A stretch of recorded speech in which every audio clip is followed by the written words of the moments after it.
오늘 누가복음 20장의 말씀을 보시면 가장 먼저 예수님께 다가간 여인들에 대해서 이야기를 하고 있습니다. 안식일 후 첫날 새벽 아무도 깨어 있지 않는 그날에 여인들이 조용히 어디론가 향하고 있는 장면을 우리가 볼 수 있습니다. 그것은 모든 이들이 죄인이라고 여기며 십자가에 못 박혀 죽으신 예수님의 무덤이었습니다. 특별히 여인들은 금요일에 향품을 준비했고 안식일이 지나 가장 이른 시간에 무덤으로 향합니다. 치안이 불안했던 시대 속에서 여인들이 어두운 새벽길을 걷는 것은 보통 위험한 일이 아니었습니다. 그런데도 그녀들은 어떻게든 사람들의 눈을 피해 예수의 시신이 있는 무덤으로 향해 다가갑니다. 왜 그래까지 무리하며 이동했습니까? 가능한 빨리 예수의 시신에 향품을 바르기 원했기 때문입니다. 그만큼 예수님을 사랑했고 보고 싶었기 때문입니다. 이 간절함이 여인들을 어두운 새벽길을 걷게 만드신 겁니다. 그리고 가장 먼저 무덤에 도착합니다. 그런데 이들에게 무슨 일이 일어났습니까? 인장으로 꽁꽁 묶여있던 무덤의 돌이 굴려져 옮겨진 것입니다. 정말 절묘한 것은 여인들이 이었기에 이 기록에 의미가 있다는 것입니다. 만일 남성으로 이루어진 12명의 제자들이 무덤가에 가서 보니 무덤에 돌이 옮겨졌다고 하면 다른 사람들이 의심했을 것입니다. 12명이 옮긴 것이 아니냐고 말했을 것입니다. 그러나 누가복음은 무덤 앞에 있는 사람들이 여인들이라고 기록합니다. 아무리 많은 여인들이라고 해도 무덤에 돌을 옮길 수는 없었을 것입니다. 이는 하나님이 행하셨음을 드러내고 있는 말씀입니다.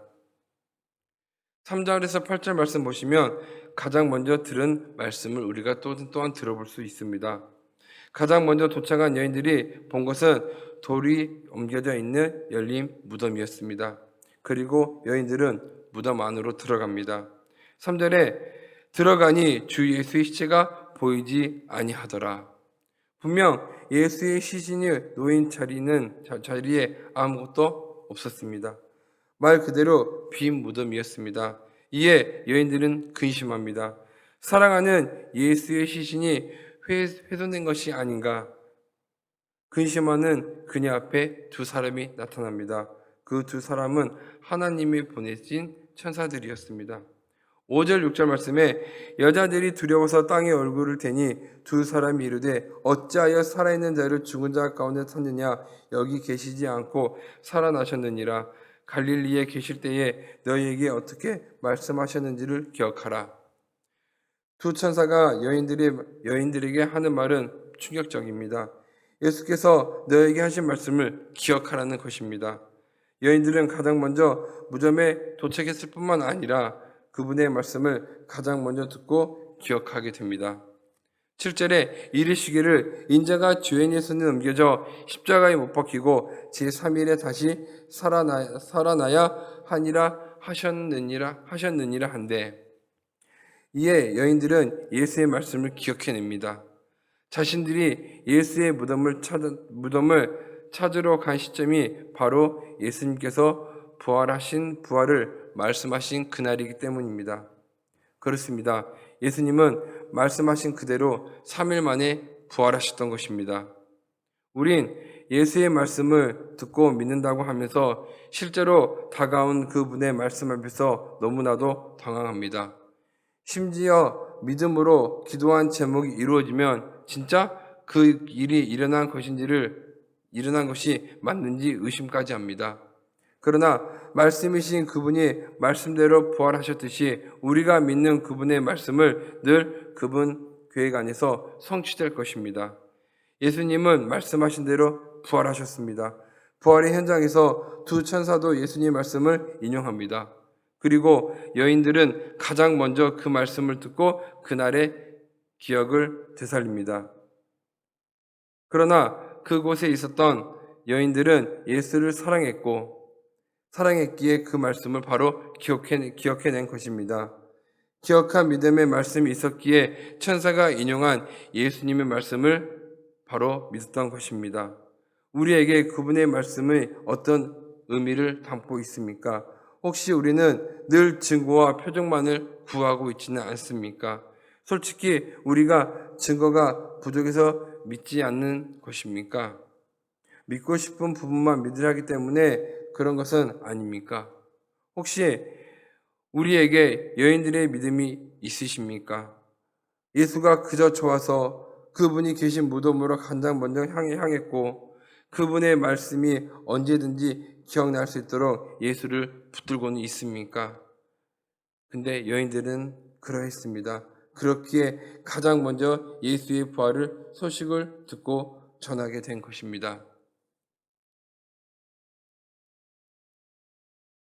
12절에 베드로는 일어나 무덤에 달려가서 그분을 들여다보니 세마포만 보이는지라 그 일을 놀랍게 여기며 집으로 돌아가니라라고 이야기하고 있습니다.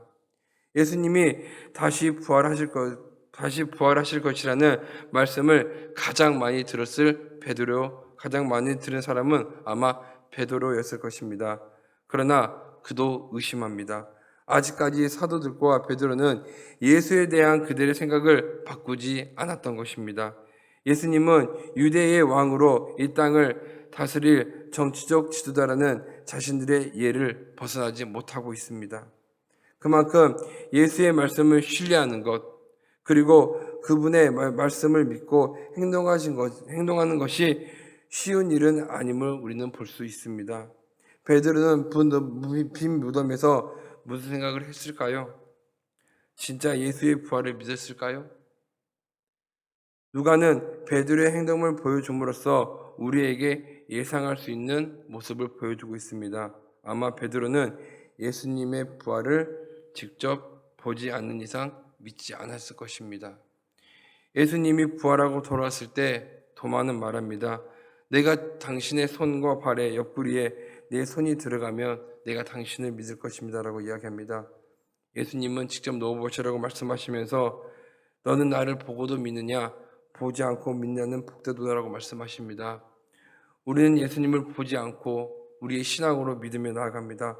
우리는 그렇기 때문에 예수님들의 제자보다 더욱더 우리는 믿음 있는 사람들입니다. 금요일에 십자가에 달리셨고 죽으신 예수님의 육신의 부활을 기념하고 있습니다. 이토록 중요한 날을 가장 먼저 발견한 여인들, 구체적으로는 막달라 마리아와 요한나, 야고보의 모친 마리아, 그리고 그들을 따랐던 여자들입니다. 예수님을 사랑한다고, 예수님의 곁을 떠나지 않겠다고, 결코 부인하지 않겠다고 했던 제자들은 예수님의 무덤을 찾아가지도 않았습니다. 그러나 여인들은 가장 이른 새벽에 일어나 무덤으로 향했습니다. 예수를 믿는다는 것, 사랑하는 것은 말이 아님을 보게 됩니다. 진짜 사랑한다면 몸이 먼저 반응합니다. 말이 앞서기 전에 몸이 먼저 반응합니다. 오늘 우리는 그분의 무덤으로 가장 먼저 향하는 여인들 안에 있습니까? 아니면 사도들 안에 있습니까? 빈 무덤에 있었던 여인들이 예수의 말씀을 기억하며 그분의 부활을 확신했던 것처럼 우리 신앙생활이 이와 같이 간절히 소망합니다. 빈 무덤 안에서 예수를 생각하며 그분의 말씀을 기억하며 이 사실을 기뻐하며 전하는 날이 되기를 주님의 이름으로 축복합니다.